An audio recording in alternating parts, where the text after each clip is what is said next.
Chapter 11. A Stairway to Heaven. Jacob was running for his life. He had taken Esau's blessing, and now his brother was furious. His mother, Rebekah, told him to go to her brother Laban's house in Haran. Jacob traveled for many days. One night, as the sun set, he lay down on the ground, using a stone as a pillow. That night, he had a dream. In his dream, he saw a stairway reaching from the earth to heaven. Angels were going up and down the stairs. At the top stood God, who spoke to him. "I am the Lord, the God of your grandfather Abraham and your father Isaac. I am with you. I will give this land to you and your descendants. I will watch over you wherever you go, and I will bring you back to this land." When Jacob woke up, he was amazed. "Surely, God is in this place," he said. He took the stone he had used as a pillow and set it up as a pillar. He poured oil over it as an offering to God and named the place Bethel, which means house of God. Jacob made a vow. "If God will be with me and take care of me, I will serve him, and this place will be God's house." With a new heart and a new purpose, Jacob continued his journey, knowing that God was with him. Chapter 12. The trickster is tricked. Jacob arrived in Haran, tired but hopeful. He found his uncle Laban and began working for him. One day, Jacob saw a beautiful young woman named Rachel. She was Laban's daughter, and Jacob loved her. "Let me marry Rachel," Jacob said to Laban. "I will work for you for 7 years in exchange for her hand." Laban agreed, and Jacob worked hard for 7 years. But because he loved Rachel, the time passed quickly. Finally, the wedding day arrived. But Laban tricked Jacob. Instead of Rachel, he gave him Leah, Rachel's older sister. Jacob didn't realize until the next morning.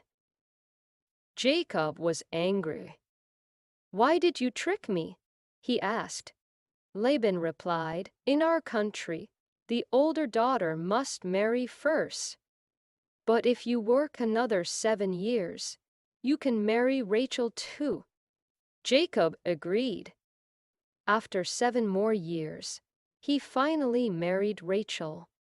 He loved her deeply, but now he had 2 wives, and life became complicated. God blessed Leah with many children, but Rachel had none. She prayed to God, and in time, he gave her a son, Joseph. After working for Laban for 20 years, Jacob wanted to return home. But Laban did not want him to leave because Jacob had become successful. So Jacob made a plan. One night, he gathered his family and all his flocks and secretly left. Laban chased after him, but God warned Laban in a dream not to harm Jacob. When they met, Jacob and Laban made a covenant, a promise to live in peace. Jacob was finally free. But he had one more challenge ahead, meeting his brother Esau again. Chapter 13. A Brother's Forgiveness. Jacob was returning home after many years. But there was one problem: his brother Esau. The last time they had seen each other, Esau was furious. He had wanted to kill Jacob for taking his blessing. Jacob was afraid. What if Esau was still angry? What if he wanted revenge? Jacob prayed to God, "Lord, please protect me. I am afraid of Esau." As he traveled, Jacob sent messengers ahead with gifts, goats, sheep, camels, and donkeys. Tell Esau these are from his servant Jacob, he said. He hoped Esau would accept them. That night, something amazing happened. Jacob was alone, and a man appeared. They wrestled all night until dawn. The man touched Jacob's hip, and he was injured. Then the man said, "Let me go, for the sun is rising." But Jacob held on and said, "I will not let you go unless you bless me." The man looked at him and said, "Your name will no longer be Jacob, but Israel, because you have struggled with God and men, and you have won." Jacob realized that he had wrestled with God himself. He called the place Peniel, meaning face of God. The next day, Jacob saw Esau coming with 400 men. He bowed down to the ground, showing respect. To his surprise, Esau ran to him and hugged him. "My brother, I have missed you," Esau said. He was not angry anymore. Instead, he had forgiven Jacob. Jacob was overjoyed. "Seeing your face is like seeing the face of God," he said. The two brothers made peace. Jacob knew that God had been with him all along. Chapter 14. A New Beginning in Canaan. Jacob and his family settled in Canaan, the land God had promised to his descendants. He had many children, and his household grew. But not everything was peaceful. One day, Jacob's daughter Dinah went to visit the women of the land. While she was there, something terrible happened. A prince named Shechem took her and treated her badly. Dinah's brothers were furious. Two of Jacob's sons, Simeon and Levi, decided to take revenge. They tricked the men of Shechem's city and later attacked them. Jacob was troubled. "You have made us enemies in this land," he said.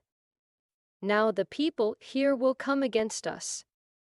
Jacob prayed, and God spoke to him. "Go to Bethel and build an altar there. I am with you." Jacob obeyed. Before leaving, he told his family, "Remove all foreign gods from among you. We must serve only the Lord." They gave him their idols and earrings, and Jacob buried them under a tree. As they traveled, God protected them. The surrounding cities did not attack them because God put fear in their hearts. When they arrived in Bethel, Jacob built an altar and worshipped God. Then, God appeared to him again. "Your name is no longer Jacob, but Israel," God said. "I will bless you and make you a great nation." Jacob's family continued their journey, but sorrow came. His wife Rachel gave birth to another son, Benjamin, but she died during childbirth. Jacob buried her and was heartbroken. Later, Jacob's father Isaac also passed away, and Esau and Jacob buried him together. Despite all the hardships, God was still with Jacob. His family was growing, and his promises were being fulfilled. Chapter 15. A Dream That Changed Everything. Jacob had many sons, but he loved Joseph the most. He gave Joseph a special robe of many colors, which made his brothers jealous. Joseph also had dreams. One night, he told his brothers, "In my dream, we were binding sheaves of grain in the field. My sheaf stood tall, and yours bowed down to mine." His brothers were angry. "Do you think you will rule over us?" they said. Joseph had another dream. I saw the sun, moon, and 11 stars bowing down to me. Even his father, Jacob, was surprised. Will your mother and I also bow before you? His brothers hated him even more. One day, Joseph's brothers were tending sheep far from home. Jacob sent Joseph to check on them. When they saw him coming, they said, "Here comes the dreamer. Let's kill him and see what happens to his dreams." But his brother Reuben stopped them. "Let's not kill him," he said. Instead, they threw Joseph into a pit. Later, a group of traders passed by. The brothers sold Joseph to them for 20 pieces of silver. The traders took Joseph to Egypt. To hide what they had done, the brothers took Joseph's robe, dipped it in goat's blood, and showed it to their father. Jacob cried, "A wild animal must have killed my son." He was heartbroken. Meanwhile, Joseph arrived in Egypt. Though he had lost everything, God was still with him. Joseph's journey was just beginning. Chapter 16, From Slave to Leader. Joseph arrived in Egypt as a slave. He was sold to a man named Potiphar, an officer of Pharaoh. Even though Joseph had lost everything, God was with him.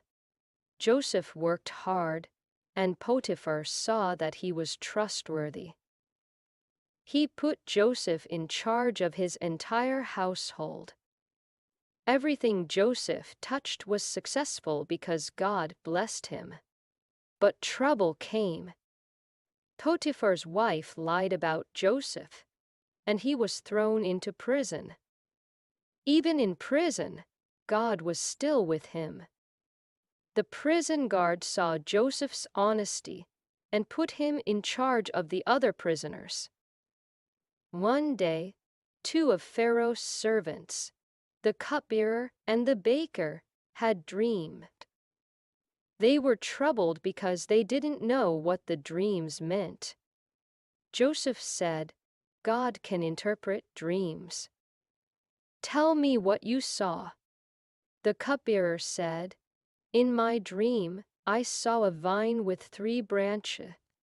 The grapes grew, and I squeezed them into Pharaoh's cup." Joseph explained, "In 3 days, Pharaoh will restore you to your position." The baker then said, "In my dream, I had 3 baskets of bread on my head, but birds came and ate them." Joseph's face became serious. "In 3 days, Pharaoh will take your life." 3 days later, everything happened just as Joseph said. The cupbearer returned to Pharaoh's service, but the baker was executed. Before the cupbearer left, Joseph said, "Remember me when you are free. Speak to Pharaoh about me." But the cupbearer forgot about Joseph. 2 more years passed, and Joseph remained in prison. Even though he was forgotten by men, God had not forgotten him. His story was not over. Chapter 17, From Prison to Palace. 2 years had passed, and Joseph was still in prison. Then, one night, Pharaoh had 2 strange dreams. He saw 7 fat cows being eaten by 7 thin cows. In the second dream, 7 healthy heads of grain were swallowed by 7 thin, dried-up heads. Pharaoh was troubled. He called all his wise men, but no one could explain the dreams. Then the cupbearer remembered Joseph. "When I was in prison, a young Hebrew man told me the meaning of my dream. Everything happened just as he said. Pharaoh immediately sent for Joseph. He was brought from the prison, washed, and given clean clothes. "I heard you can interpret dreams," Pharaoh said. Joseph answered, "I cannot, but God can." Pharaoh told Joseph his dreams, and Joseph explained, "The two dreams have the same meaning. There will be 7 years of plenty, followed by 7 years of famine. God is warning Pharaoh so he can prepare." Pharaoh was amazed. "What should we do?" he asked. Joseph said, "Store extra food during the good years, so there will be enough during the famine." Pharaoh was impressed. "Who is wiser than this man? God is with him." He made Joseph governor of Egypt, second only to Pharaoh. He gave Joseph a royal robe, a gold chain, and a chariot. Joseph was no longer a slave, he was a ruler. The 7 good years came, and Joseph stored grain in great storehouses. Then the famine began. People from all over came to Egypt to buy food, including Joseph's own brothers. They did not know they were about to meet their lost brother. Joseph's story was not over yet. Chapter 18. A Hidden Identity. The famine spread across the land, reaching even Canaan, where Joseph's father, Jacob, and his family lived. They had no food left. So Jacob told his sons, "Go to Egypt and buy grain so we may survive." Joseph's brothers traveled to Egypt.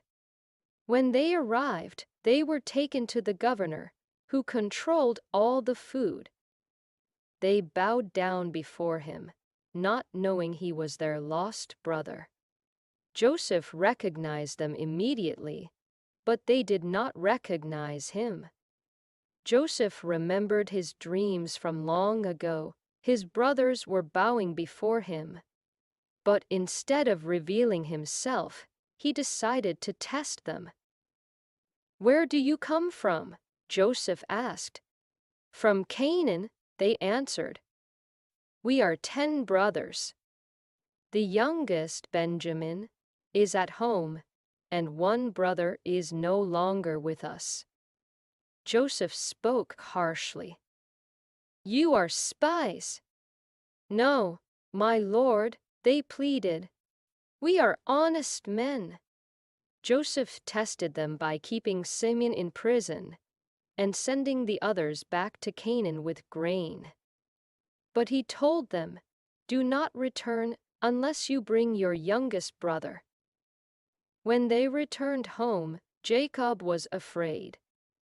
"I have already lost Joseph, and now you want to take Benjamin?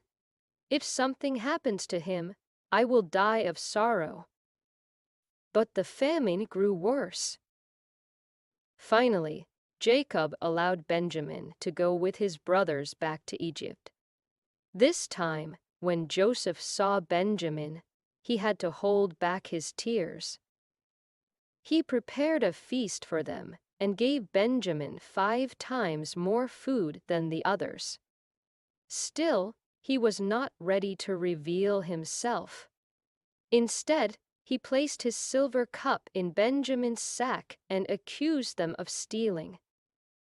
His brothers were terrified. They begged Joseph, "Please do not take Benjamin. Our father will not survive without him." Joseph saw their changed hearts. He could no longer hide the truth. The time had come to reveal his identity. Chapter 19. A Tearful Reunion. Joseph could no longer hold back his emotions. Seeing his brothers' changed hearts and their love for Benjamin, he knew it was time.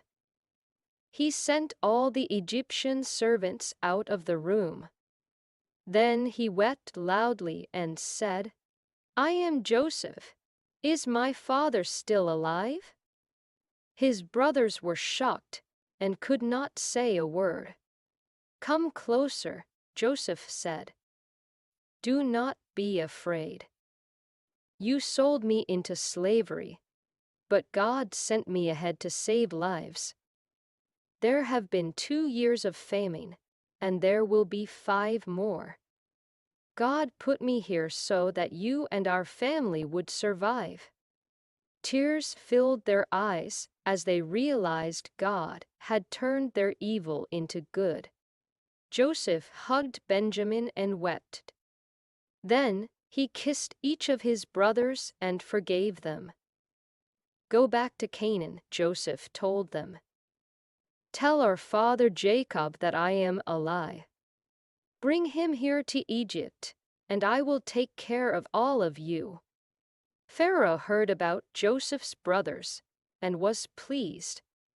He sent wagons to bring Jacob and all their families to Egypt. When Jacob heard that Joseph was alive, he could not believe. But when he saw the wagons, his heart was filled with joy. "My son Joseph is alive. I must go and see him before I die," Jacob said. With great excitement, Jacob and his entire family left Canaan and traveled to Egypt. The family was finally reunited. God had been faithful all along. Chapter 20. A new home in a foreign land. Jacob and his family set out on a long journey to Egypt. He was old, but his heart was full of joy. His son Joseph was alive. On the way, Jacob stopped at Beersheba to offer sacrifices to God. That night, God spoke to him in a vision. "Jacob, do not be afraid to go to Egypt. I will go with you, and I will bring you back again." Jacob's heart was at peace. He knew God would be with him. When they arrived in Egypt, Joseph rode out in his chariot to meet his father. The moment he saw Jacob, he ran to him and wept for a long time. Jacob held his son and said, "Now I can die in peace, for I have seen your face and know that you are alive." Joseph brought his family before Pharaoh. The king welcomed them and gave them the land of Goshen, a fertile place where they could live and raise their animals. Jacob and his sons settled in Egypt. They prospered, and their families grew in number. Before Jacob died, he gathered his sons and blessed each one. He reminded them of God's promises and told them that one day their descendants would return to Canaan. After blessing them, Jacob took his last breath and died peacefully. Joseph and his brothers carried their father back to Canaan and buried him in the family tomb, as he had wished. Though Jacob's journey had ended, God's promise was still alive.